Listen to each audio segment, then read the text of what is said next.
Hello everyone. We'll be starting with scapula today, which is the bone of the posterior lateral region of your thoracic wall.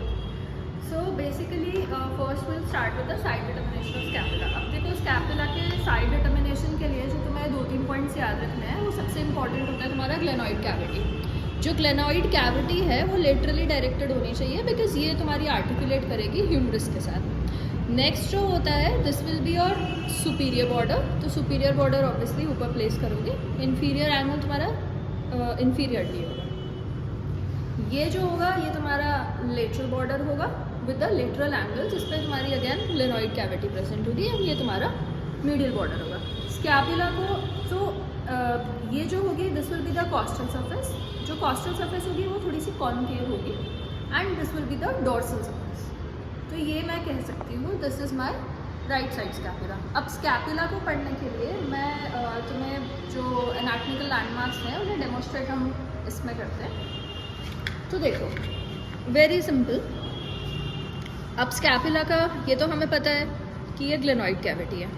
ये laterally है तो ये lateral border होगा या इसको हम एक्सिलरी बॉर्डर कह सकते हैं. ये मीडियली है तो ये मीडियल बॉर्डर हो गया एंड टुवर्ड्स द स्पाइन हो गया तो ये तुम्हारा वर्टिब्रल बॉर्डर हो गया. देन नेक्स्ट हमारा ये है सुपीरियर बॉर्डर. सुपीरियर बॉर्डर ये वाला होगा because this is superiorly present. वैसे ही स्कैपुला में 3 एंगल्स होते हैं. ये सुपीरियरली है तो this will B superior angle. नीचे की तरफ है इन्फीरियर एंगल और ये लेटरली है तो लेटरल एंगल. अब बॉर्डर्स बने कैसे? तो जो सुपीरियर बॉर्डर है वो तुम्हारी सुपीरियर एंगल से लेके सुप्रास्टर्नल नॉच तक प्रेजेंट होता है. मीडियल बॉर्डर फिर तुम्हारा सुपीरियर और इन्फीरियर एंगल के बीच में टोटल आएगा मीडियल बॉर्डर. और जो लेटरल बॉर्डर होता है वो इन्फीरियर एंगल से लेके इंफ्राग्लेनॉइड ट्यूबरकल तक होता है. ये तुम्हारा लेटरल बॉर्डर हो गया. अब ये बॉर्डर्स थे सर्फेसेस में. ये तुम्हारी डोर्सल सरफेस है. डोर्सल सरफेस में तुम्हारा एक प्रेजेंट है स्पाइनस प्रोसेस. स्पाइनस प्रोसेस तुम्हारे डोर्सल सरफेस को 2 पार्ट्स में डिवाइड कर रहा है. सुपीरियरली है और एक इन्फीरियर. तो सुप्रा स्पाइनस फोसा और इंफ्रा स्पाइनस फोसा. ठीक है. अब स्पाइनस प्रोसेस के आगे जाके तुम्हारा ये होता है एक्रोमियल प्रोसेस और ये जो सी शेप्ड यहाँ पे निकल के आ रहा है this is your coracoid process. तो 3 प्रोसेसेस हो गई spinous process, acromial process and the coracoid process. 2 surfaces हो गई dorsal surface and costal surface. 3 angles हो गए superior, inferior and lateral angle. Similarly 3 borders हो गए सुपीरियर बॉर्डर, मीडियल और वर्टिब्रल बॉर्डर एंड लेटरल और द एक्सिलरी बॉर्डर. अब इसके कुछ बोनी लैंडमार्क्स होते हैं. So will talk about the bony landmarks. Bony landmarks में देखो ये सुपीरियर बॉर्डर पे एक नॉच है तो इसको हम लोग सुप्रा स्कैपुलर नॉच कहते हैं. This one. Then this is our glenoid cavity. Glenoid cavity में दिस इज सुप्रा. इसके ऊपर एक ट्यूबरकल है, एक नीचे ट्यूबरकल है. तो ऊपर वाले को सुप्रा ग्लेनॉइड ट्यूबरकल बोलेंगे, नीचे वाले को इंफ्राग्लेनॉइड ट्यूबरकल बोलेंगे. देन अगेन यहाँ पे एक और नॉच है. तब तुम देखो ये ग्लेनॉइड कैविटी और स्पाइन के बीच में नॉच है तो इसको स्पाइनो ग्लेनॉइड नॉच कहते हैं. अगेन स्पाइन के पार्ट्स होते हैं. 2 सर्फेसेस होती हैं सुपीरियर सरफेस, इन्फीरियर सरफेस. 3 उसके बॉर्डर्स होते हैं. Posterior free border. Then this is your medial border जिसको रूट ऑफ द स्पाइन भी कहते हैं and this is the lateral border जिसको बेस ऑफ द स्पाइन भी बोलते हैं. अब ये जो पोस्टीरियर फ्री बॉर्डर है this is crest of the spine. इसके 2 लिप्स होते हैं, एक अपर लिप एक लोअर लिप. लोअर लिप पे तुम्हारे को एक डेल्टॉइड ट्यूबरकल भी मिलता है. ठीक है. अगेन तुम्हारे एक्रोमियल प्रोसेस पे अब this is how I am going to hold the bone. तो एक्रोमियल प्रोसेस पे तुम्हारे सर्फेसेस होंगे superior surface, inferior surface, medial border, lateral border और यहाँ पे एक फेसेट होता है जो कि क्लेविकल के साथ आर्टिकुलेट करता है. Similarly, coracoid process में this will be the anterior border, this will be the posterior border, superior surface, inferior surface and tip of the coracoid process. ये तुम्हारे complete anatomical landmarks.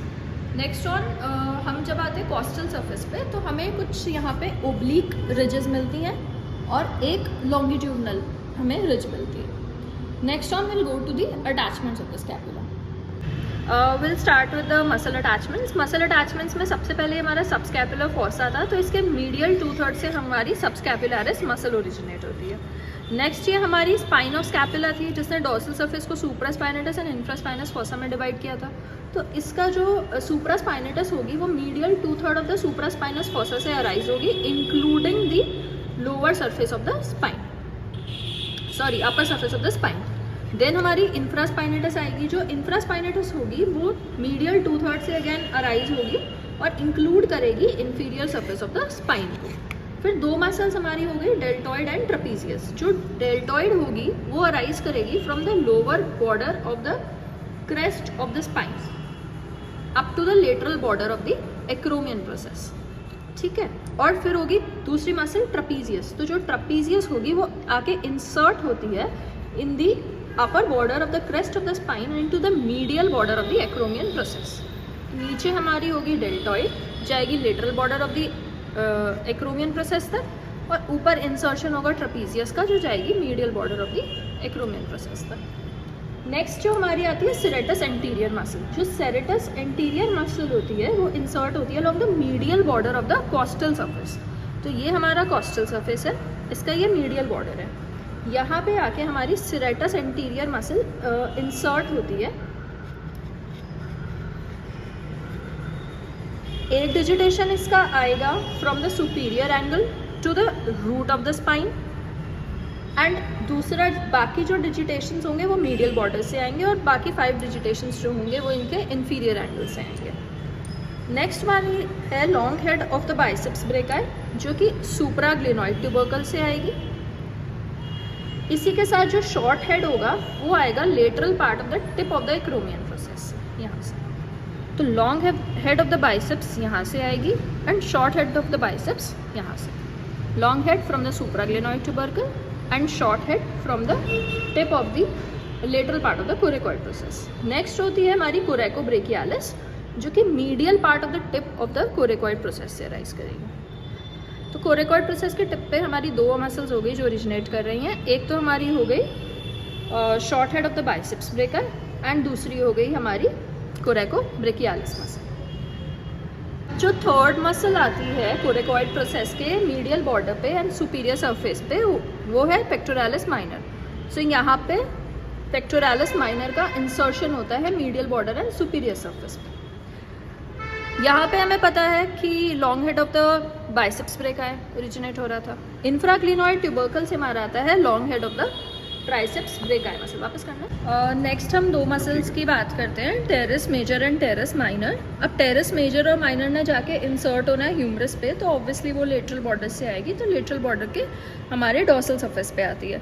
जो टेरेस माइनर होती है वो 2 slip से originate करती है from upper 2/3 on a rough strip on the dorsal aspect around the lateral border, और नीचे से होती है टेरेस मेजर मसल, जो कि lower 1/3 of the rough strip on the dorsal aspect of lateral border आती है।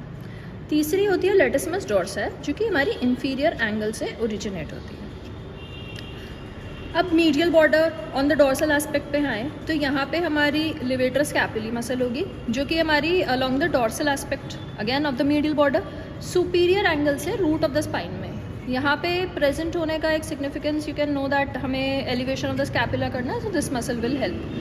नेक्स्ट हमारी rhomboid minor and rhomboid major. तो रोम्बॉइड माइनर होती है वो opposite to the root of the spine यहाँ पे इंसर्ट होती है, एंड रोम्बॉइड मेजर जो होती है मीडियल बॉर्डर में पूरा रूट ऑफ द स्पाइन से लेके इंफीरियर एंगल तक जाती है। So I will repeat one more time. जो टेरेस माइनर होती है वो हमारी अपर 2/3 पार्ट पे आती है, मेजर लोअर 1/3 पे। Then we have levator scapulae muscle, latissimus dorsi muscle. Then on the superior angle we have the levator scapulae muscle. Opposite to the root of the spine we have the rhomboid minor, and बाकी बचा हुआ part में we have the rhomboid major muscle का insertion.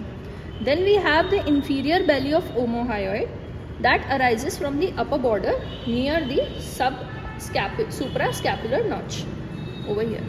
यहाँ पे हमारी आएगी inferior belly of the omohyoid muscle. Next हम बात करते हैं लिगामेंट्स की। तो जो कैप्सूल होता है शोल्डर जॉइंट का वो हमारा अटैच होता है along the glenoid labrum. This will be the capsule of the shoulder joint, ठीक है। नेक्स्ट हमारा जो फेसेट होता है medial aspect of the acromion process, वो हमारा अटैचमेंट देता है to the capsule of the acromioclavicular joint. So this will be the capsule of the acromioclavicular joint. This will be the capsule of the shoulder joint. Next हमारा होता है coracoacromial ligament. तो coracoacromial ligament सबसे पहले तो lateral border of the coracoid process पे attach होगा. तो हमारे lateral border of the coracoid process पे आएगा. दूसरा उसका अटैचमेंट आएगा to the medial side of the tip of the acromion process. Medial side of the tip of the acromion process. This will be our coracoacromial ligament. Next हमारा होगा coracohumeral ligament. वो root of the coracoid process पे attached होगा. This will be the root of the coracoid process. तो वहाँ पे हमारा आ जाएगा coracohumeral ligament. Next हमारा होता है coracoclavicular ligament, जो कि coracoid process पे attach होता है. उसका trapezoid part जो होता है वो जाता है to the trapezoid ridge on the clavicle, and जो कोनॉइड पार्ट जाता है वो जाता है कोनॉइड ट्यूबरकल ऑफ द क्लेविकल पे. यहाँ पे इसका जो ट्रेपेजॉइड पार्ट होता है वो अटैच्ड होता है to the superior aspect, and जो हमारा कोनॉइड पार्ट होता है वो नियर द रूट अटैच होता है. नेक्स्ट हमारा होता है ट्रांसवर्स लिगामेंट. ट्रांसवर्स लिगामेंट जो होता है वो ब्रिज करता है हमारी सुप्रास्कैपुलर नॉच को. तो it will be present something like this. This will be our transverse ligament, जो कि इसको एक फोरामेन में कन्वर्ट कर देता है, जो कि ट्रांसमिट करता है सुप्रास्कैपुलर नर्व को, और सुप्रास्कैपुलर नर्व इसके अंदर से पास करेगी और सुप्रास्कैपुलर वेसल्स इसके ऊपर से जाएंगी. लास्ट हमारा होता है स्पाइनोग्लिनॉइड लिगामेंट, जो कि स्पाइनोग्लिनॉइड नॉच को ब्रिज कर सकता है. यहाँ पे इस तरह से विल हैव द स्पाइनोग्लिनॉइड लिगामेंट. इसका जो ऑसिफिकेशन होता है वो 1 प्राइमरी सेंटर और 7 सेकेंडरी सेंटर्स से होता है, एंड इसका फ्यूजन कंप्लीट हो जाता है bye 25th year and start होता है in the 8th week of the intrauterine life.